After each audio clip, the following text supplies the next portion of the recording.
todos sabemos, Argentina es un país difícil y tenemos que tener varios barcos donde caer. Soy decano del Departamento de Artes Audiovisuales de la Universidad Nacional de las Artes, que tiene una rectora que es mi amiga Sandra Torlucci, así que por las dudas, como es amiga, la vamos a mencionar. Además no solo es amiga, sino es compañera. Pero en estos momentos estoy acá en representación de la FEDUN, que es la Federación de Docentes de Universidades Nacionales, una de las federaciones sindicales. Va a venir Daniel Ricci, que es nuestro secretario general, compañero y amigo, pero bueno, tuvo un problemita familiar, nada grave, gracias a Dios, pero bueno, aquí estamos. Y en un principio para celebrar, sobre todo de que en momentos complejos donde no aparece, donde la oscuridad parece que se nos está cayendo en la cabeza y nos está inundando, y no es que parece, la oscuridad de alguna manera está cayendo. Desde la universidad quiero realmente felicitar esta mesa pensada dentro del marco de la idea de la reforma universitaria, es educación y trabajo, políticas públicas para el futuro. Es decir, que además para mí es cómo podemos realmente, cómo resistimos, ¿no? O decir, más allá de la resistencia que hacemos en la lucha cotidiana, como por ejemplo por la cosa espantosa, siniestra, humillante de lo sucedido, no solamente con la última docente, yo soy muy malo para los nombres, le pido perdón a ella y a todos los compañeros, pero Moreno parece ser que han decidido que es el objetivo de las desgracias. Hoy un docente de la Universidad de Moreno me dicen que de repente hubo una volanteada desde el cielo donde decían basta de política en la universidad, ¿no? Entonces, alguien que volantea que basta de política, me imagino que será, no sé, iba a decir un carnicero, pero pobre carnicero, no sé por qué tiene que ver, pero digo, es la forma siniestra de la cual están haciendo política. Quienes tenemos fe, creemos que todo puede ser revertido. No quería decir todo pasa, o sea, una vaga grondona, todo puede ser revertido, entonces tenemos que empezar a generar, me parece, nuevos espacios de resistencia, de juntarnos para pensar de alguna manera cuál es el futuro, porque nos encontramos frente a una cultura, una política de la destrucción, ¿no? Acá el compañero dijo el tema de las finanzas. Creo que los grandes monopolios, los grandes imperios, ya no necesitan quedarse con los aparatos productivos, sino necesitan quedarse con el dinero. Entonces da la sensación que tanto en Brasil como en Argentina vinieron por las cajas de los bancos centrales. Y parece que ya se están llevando la gran mayoría, porque han ido al peor de los usureros, como cuando yo era chico, había un usurero en el barrio. El FMI parece que es el usurero del barrio de nuestra etapa contemporánea. Que además tenemos estos pases, él dice, bueno, me dedico al audiovisual, al cine, estos pasos de malas comedias clase B, donde un presidente de un país anuncia que el usurero le va a dar dinero, manda a su ministro de Economía y nos lo devuelven como una patada, como una pelota de fútbol, y parece que le hizo mal al corazón.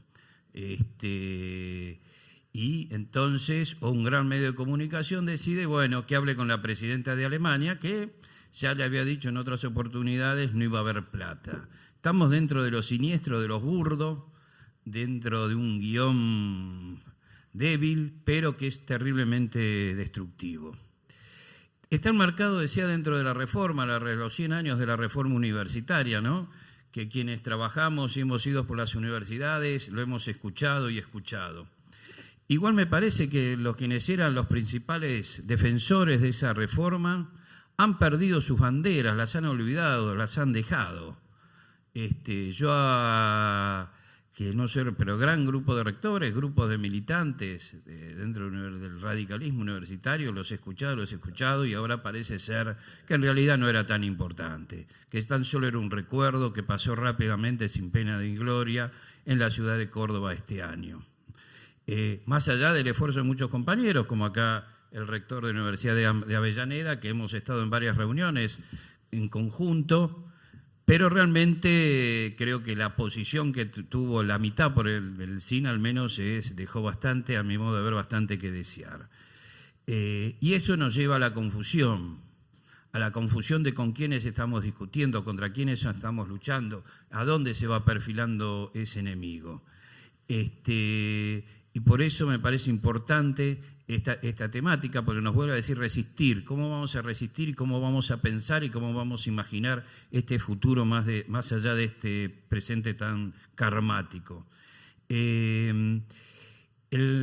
Decían, nuestro gobierno, el gobierno anterior, creó, creo que 18 universidades nuevas.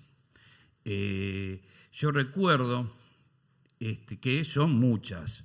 El nuevo presidente, que todavía no asumió, el presidente electo mexicano, al menos prometió, hace menos de un mes, que iba a crear 100 universidades. México es mucho más grande. Vamos a suponer que cree 20, 30, al menos tiene ese proyecto, al menos tiene esa voluntad. Yo recuerdo, todos recordamos, cuando el actual presidente argentino dijo universidad aquí, universidad allá, burlándose de todos nosotros, porque realmente nos tomaba por bobos, ¿no? Y nos sigue tomando por bobos, me parece. Cuando, o si no, la actual gobernadora de la provincia de Buenos Aires afirmó, sin que se le cayera un botón, que los pobres no llegan a la universidad. No llegarán en la universidad, no quisiera que lleguen a la universidad en su proyecto político, porque en el nuestro sí llegaron a la universidad. Yo, que no, como la mayoría de los seres humanos, la geopolítica económica no me hizo nacer en una casa de millonarios ni nada por el estilo, sino de trabajadores, clase media, sé lo que es llegar a la universidad, trabajando.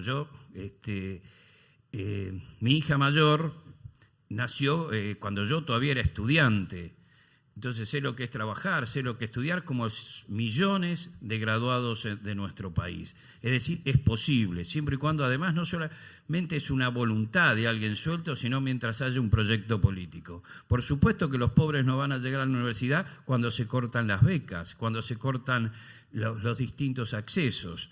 La carrera de audiovisuales, que entre paréntesis es una carrera entre comillas, de moda o a la moda, nosotros teníamos gran cantidad de alumnos que eran del conurbano, que iban hasta lo nuestro, que era en Capital Federal, en el barrio de Almagro, y se han ido perdiendo, básicamente por las ayudas básicas que tenían, por ejemplo, de traslados, etcétera. Y es terriblemente horrible, terriblemente alarmante cuando alguien no puede ir, no ya por una millonada, sino por pequeñas ayudas que además se permiten ese lujo de tomarnos, digo, por bobo e ir sacándoselo.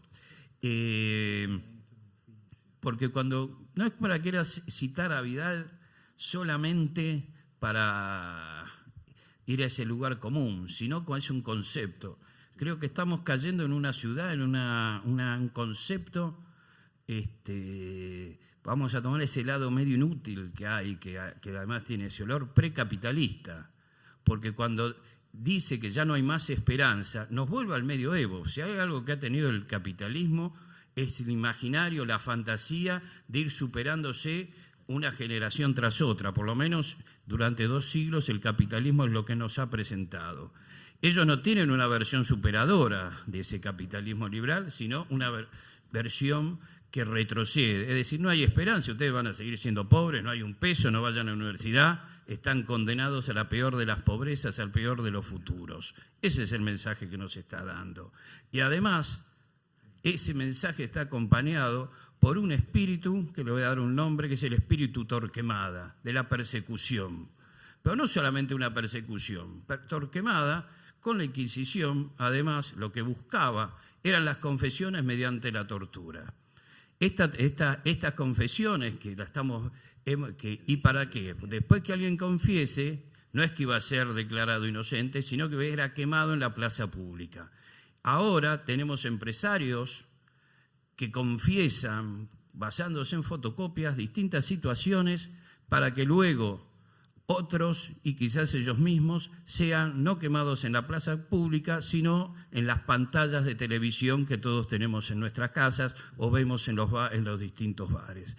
Es decir, es toda una vuelta al sistema precapitalista. ¿Por qué? Basándose también, como creo que dijo el compañero, porque ya no les interesa la producción, no les interesa el trabajo. Es decir, no les interesan los seres humanos. Esto se reduce a algo así como un 20% de la población.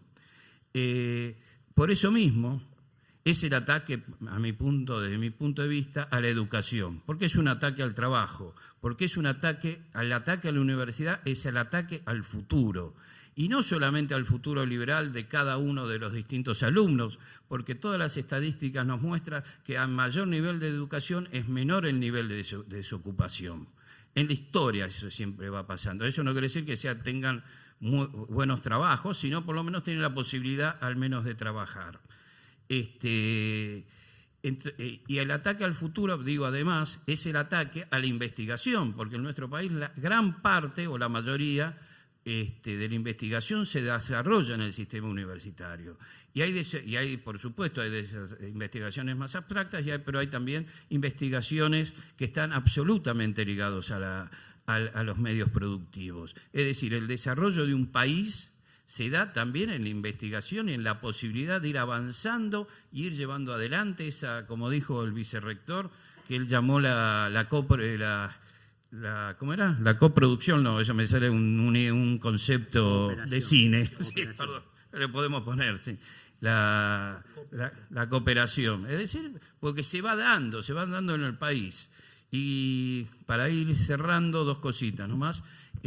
Una, como puse el énfasis en esta cuestión capitalista, Jefferson, que es un norteamericano, como todos sabemos, que de la época de Washington, no me acuerdo bien, Thomas Jefferson, una de las cosas que él puso el énfasis era en la creación de la Universidad de Washington, ¿no? Siempre en un escrito de él, y entre otras cosas, ¿no? Porque decía que había puesto un catalejo y que miraba cómo era la construcción. Es decir, nosotros estamos en este concepto de que no llegan los pobres, que no se desarrolla un país, repito, en esta concepción medieval de persecución y de ir quemando seres humanos. ¿Por qué? Porque el objetivo es solamente la destrucción. Y creo que dentro de este concepto, como sindicalistas, como docentes universitarios, tenemos una responsabilidad. Creo que nuestra mayor responsabilidad es ante los sujetos, las personas más débiles de nuestra sociedad. Y sobre todo porque esto va en camino hacia los invisibles, volver invisibles a la mayoría de las personas de nuestra sociedad, como esconderlos, como que estén lejos, como que no existen. Y nuestra responsabilidad es tratar de hacer visibles a los invisibles, ir fortaleciendo a los sectores, a los más débiles. Bueno, muchas gracias a todos.